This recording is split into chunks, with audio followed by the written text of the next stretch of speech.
तवज्जो है सारे लोगों की। तो इसलिए आपसे भी कहा जाता आप भी पढ़ लिया करें। और शुक्र है रब का, हमारे सुनने वाले भी हुजूर की नात पढ़ते हैं। वो जो न थे तो, वो जो ना हो तो, वो जो ना हो तो, आप किस मिट्टी के बने हैं? मैं कुर्सी इधर कर लूं? अगर आप बोल सकते हैं तो बोलें। वो जो न थे तो, वो जो ना हो तो, जान है वो जहान की, जान है तो जहान है। मैं एक बात कहूंगा, मेरा नबी पूरी कायनात के लिए रहमत बन के आया। पूरी कायनात के लिए, सिर्फ मुसलमानों के लिए नहीं, पूरी कायनात के लिए। चरिंद परिंद दरिंदे सारे लोगों के लिए मेरा नबी पूरी कायनात के जर्रे जर्रे के लिए रहमत बन के आया। होना तो ये चाहिए था कि हर कौम हर बिरादरी की छत पे मेरे नबी की आमद पे झंडा लगना चाहिए था। आप कहें कैसे? हुजूर तो हमारे। सुने, आप दुनिया देख लें और उसूल देखें। मैं पूरे चैलेंज के साथ कहता हूं, आज किसी घर में अगर बेटी मुस्कुराती है ना, तो वो एहसान मेरे नबी का है।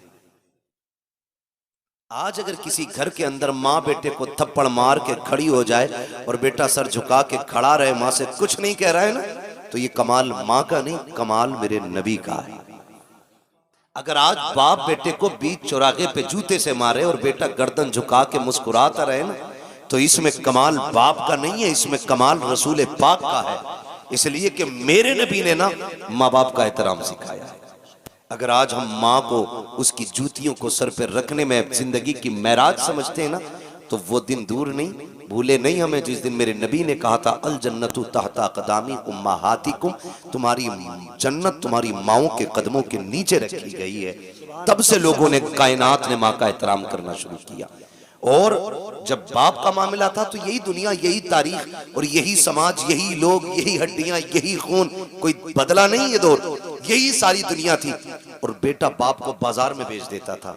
मेरा नबी आया और आने के बाद का लोगों, रब की रजा बाप की रजा में है। अगर रब राजी, बाप राजी है तो तेरा रब राजी है, और तेरा बाप नाराज है तो तुझसे तेरा पैदा करने वाला खुदा भी नाराज है। तो तब से बाप का एहतराम हुआ। रह गई बेटी की बात, तो बेटी को तो लोग पैर की जूती समझते थे, जिंदा दफन करने पे फख्र करते थे। मैं इसलिए कहता हूं बेटियों, कभी सर से दुपट्टा उतरने लगे ना, तो मगरिबी तहजीब पे मत जाना, फैशन के नाम पे बिगड़ने की कोशिश मत करना। जब सर का दुपट्टा सड़क के कंधे पे आए ना, तो आमीना के लाल का एहसान याद करना, आमीना के लाल का एहसान। खुदा की कसम आज दिल दुखता है, लोग तालीम के नाम पे कहते हैं कि हमारी आजादी हमारा हक है, हम अपनी आजादी के साथ जी सकते हैं, दुपट्टा किसी की जिम्मेदारी से हम नहीं ओढ़ेंगे। मैं कहता हूं खुदा की कसम, जो बेटियां ये समझती हैं ना कि दुपट्टा उतारने में इज्जत है, तारीख पढ़ के देख लो, औरत जितना छुप के रहती है उतनी इज्जतदार रहती है, जितना खुल के रहती है उतना ज्यादा जलील रहा करती है। चैलेंज है हमारा, जाओ दुनिया घूम के आ जाओ।